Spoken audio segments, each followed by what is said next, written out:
지난 12월 30일 KT는 국가기관인 국민권익위원회로부터 공익제보자로 인정된 바 있는 이관 KT 세노조 위원장을 해고했다. 이관 위원장이 제주 7대 경관 투표가 국제전화가 아님을 공익제보한 이후 KT는 이관 위원장을 자택인 안양으로부터 출퇴근에만 5시간 이상 소요되는 가평지사로 인사 조치하는 등 매우 불이익한 조치를 취해왔다.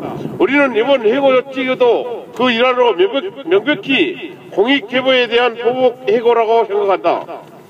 먼저 무단 결근은 이관 위원장이 지병인 허리디스크로 인해 휴가를 사용한 후 휴가가 소진되어 치료받던 한의원으로부터 진단서를 발급받아 우편으로 제출하고 병가를 신청하였음에도 이를 묵살한 것인데, 병가 승인을 요청하는 이관 위원장에게 소속 팀장은 자존심 상해서 못해준다, 직접 찾아서 얘기하라며 억지를 부렸고, 이에 10월 25일 가평까지 아픈 몸으로 찾아가서 직접 면담을 하며 병가 불승인 사유를 묻자 한의원 진단서를 믿을 수 없다며 정형외과에서 직접 직장 제출용으로 발급받은 진단서를 제출하라고 해서 이관 위원장이 이를 그대로 이행했음에도 불구하고 무단 결근으로 처리한 경우에서 전후 맥락으로 볼 때 결근 처리를 위해 억지를 피운 것이 너무도 분명하다.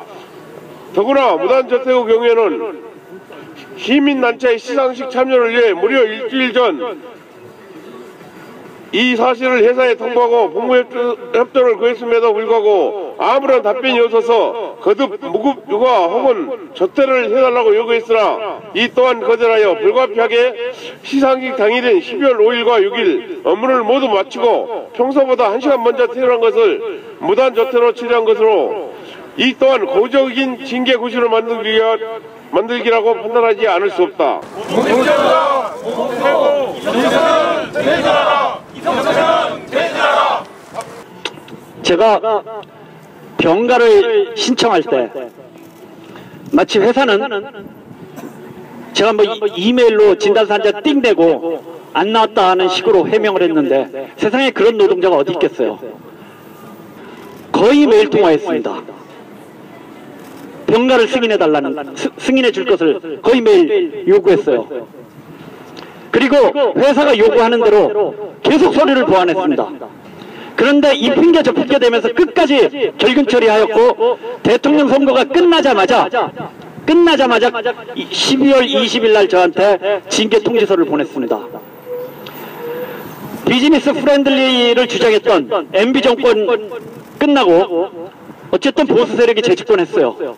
이거에 대해서 마치 대기업들이 마음대로 할 수 있다라는 면허증 받은 것처럼 행동하고, 그에 가장 앞장서는 게 바로 이석채입니다. 박근혜 당선인께서 지난 25일 이런 얘기를 하셨어요. 국제투명성기구에서 한국의 부패지수가 2단계 내려가서 참으로 걱정이 된다. 그리고 그 책임의 상당수가 낙하산들한테 있다라고 말씀을 하셨어요. 저희가 상을 받은 단체가 바로 그 국제투명성기구입니다. 그 국제투명성기구에선 저를 해고한 문제에 대해서 그 국제투명성기구 본부에 보고를 하겠다고 했습니다. 아주 미미하겠지만 또 영향을 미칠 거예요. 우리나라 부패지수가 더 나빠지는 거예요.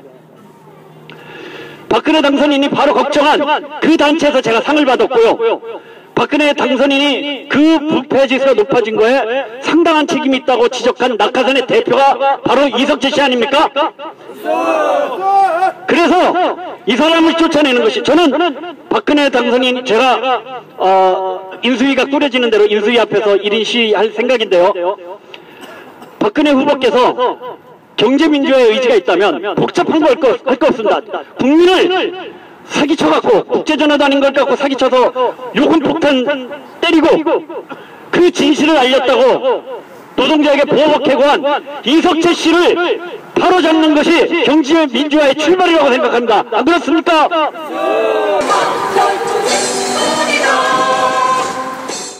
공익신고자 보호법, 근로기준법, 노동조합법을 위반한 이 불법 해고에 대해서 박근혜 당선자는 그렇게 얘기했습니다. 이번에 윤수위원장을 법 전문가로 인정하면서 법을 지키는 것을 가장 우선하게 하겠다고 했는데 정말 그 말이 사실이라면 인수위원장은 즉각 이석채 의장을 근로기준법, 노동조합법, 공익신고자 보호법 위반으로 고발 기소 조치해야 된다고 생각합니다. 독일은 어떻습니까? 공익제보자 보복해고 이석채는 퇴진하라. 공익제보자